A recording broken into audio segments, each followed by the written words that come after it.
Welcome to our Facebook audience. A very busy day here at the CBN Newsroom with the announcement from President Trump that he has fired Secretary of State Rex Tillerson. Now, how will that affect U.S. foreign policy, especially at a time of more aggressive Iran and upcoming direct talks with North Korea? Well, here to provide some insights about this, and Mike Pompeo, the man nominated by the president to be the next Secretary of State, and the woman nominated to replace him at CIA, is our national security correspondent, Eric Rosales. Eric, always good to see you, brother. The president wanted this change at Foggy Bottom and CIA, a new team prior to his late spring face-to-face meeting with Kim Jong-un. So why Pompeo, and what kind of change is the president looking for?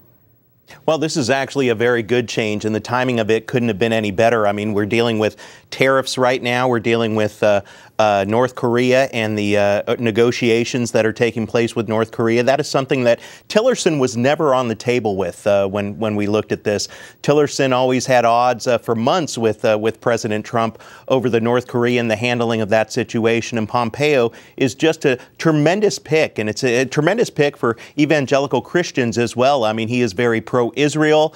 He was spoke out against the Iran nuclear deal. This is just a real good pick for President Trump. And a very devout Christian, I might add. Yes, he is. And he's got a military background, first in his class at West Point, fought in the Gulf War, also stationed at a time in the Army along the border during the Cold War. So also in the region, okay, you mentioned North Korea, China. I know Pompeo favors a tough stance against the Chinese military buildup in the South China Sea, also encountering their gains in cyber warfare. Tell us about that. That's right. He's spoken out a number of times against China and the threat that it faces to the United States. He actually had talked about how China is a country that is our ally, but at the same time it is our foe, and we actually have to be very cautious with China, and he has said in the past that China wants to actually wipe out our GPS system that we have over the United States because they've seen the advantages that we've had for so many years on the battlefield. You know, getting back to Israel and the Israeli government, Pompeo is the type of individual who can really bring a stance there. He is actually, it was just last February where he actually spoke at met with Palestinian President Abbas and told him about trying to get negotiations with Israel. He's also spoken out at a number of Israeli organizations, one of which was a dinner last November. It was Our Soldiers Speak. That is where they actually, a nonprofit organization that brings Israeli soldiers. And he talked about the importance there of bringing United States together and continue to keep our strong allies together in order to bring an end to this tyranny that's taking place against the Israeli people. Well, he's definitely a friend of Israel, so how do you think that is going to affect peace talks and negotiations, and especially the whole Jerusalem move of the embassy and so forth? Correct. Yeah. I mean, it's like I said, the timing just couldn't be perfect with that. I mean, you know, here is a guy who the thing about Tillerson is he always had his own agenda. From the very beginning, he actually brought in his anti-Trump people that he wanted to bring into the State Department.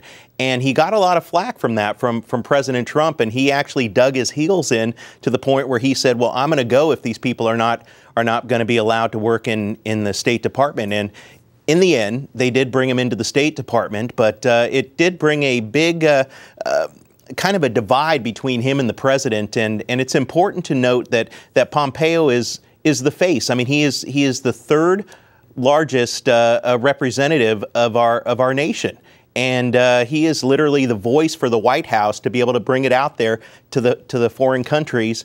And it's important that Pompeo is on the same page as President Trump, and he is a major supporter of his. And definitely being at CIA for a year will help him as Secretary of State understand the risks to the country and the threats, and I'm sure he'll bring in a lot of his people as well to state at Foggy Bottom there. Now, the issue of Iran, the challenge posed by the Ayatollah's new assertiveness in Syria, Yemen, Lebanon.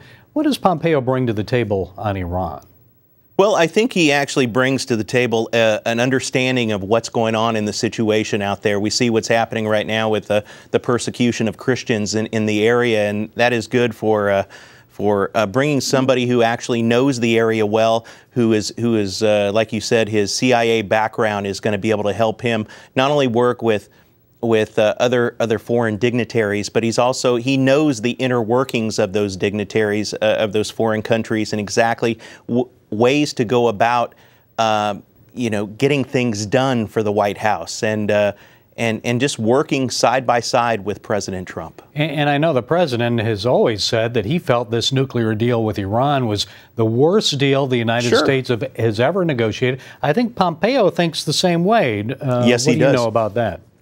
No, he had actually said that the nuclear deal was a bad deal for the United States. It actually only favored Iran and favored the increase of nuclear arms in the area, and that is actually something that President Trump wants to get a hold of, and that is why we backed out of the nuclear deal. That is why we ended up just walking away from it and saying that this is something that we do not want to be a part of.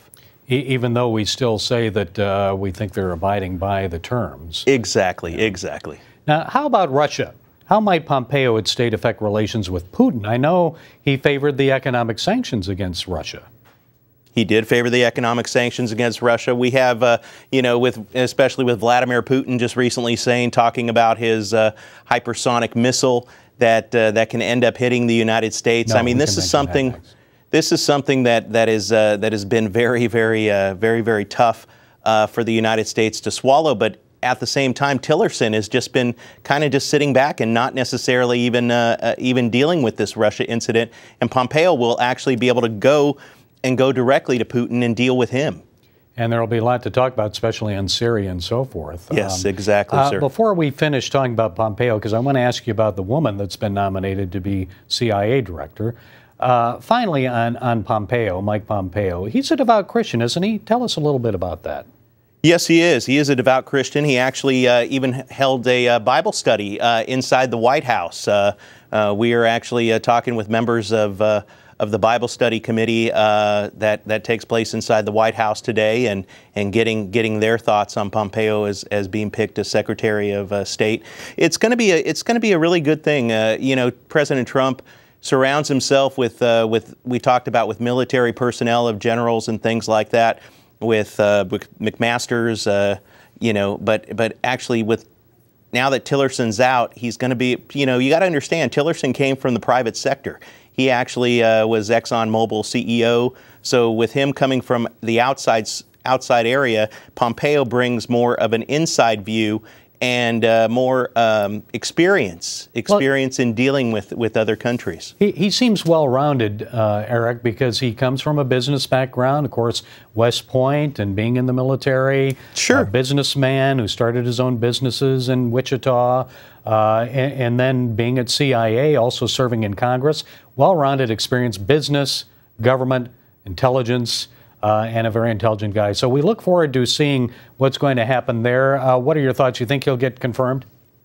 Oh, I think he will get confirmed without a doubt.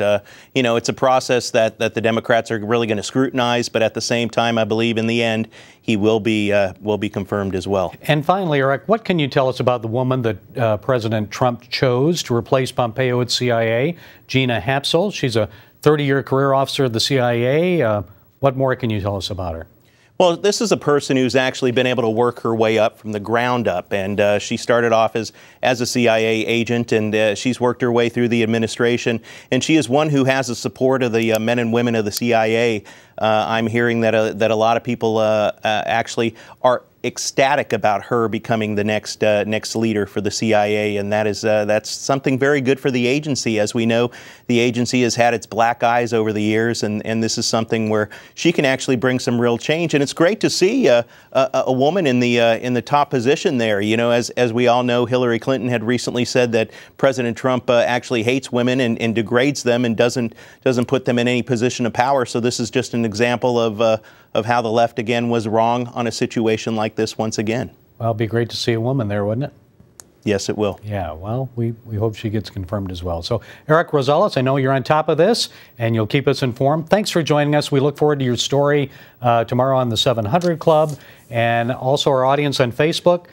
Go to cbnnews.com as well, because we'll keep you up to date on this and other developments in the news today and always. And thank you for joining us.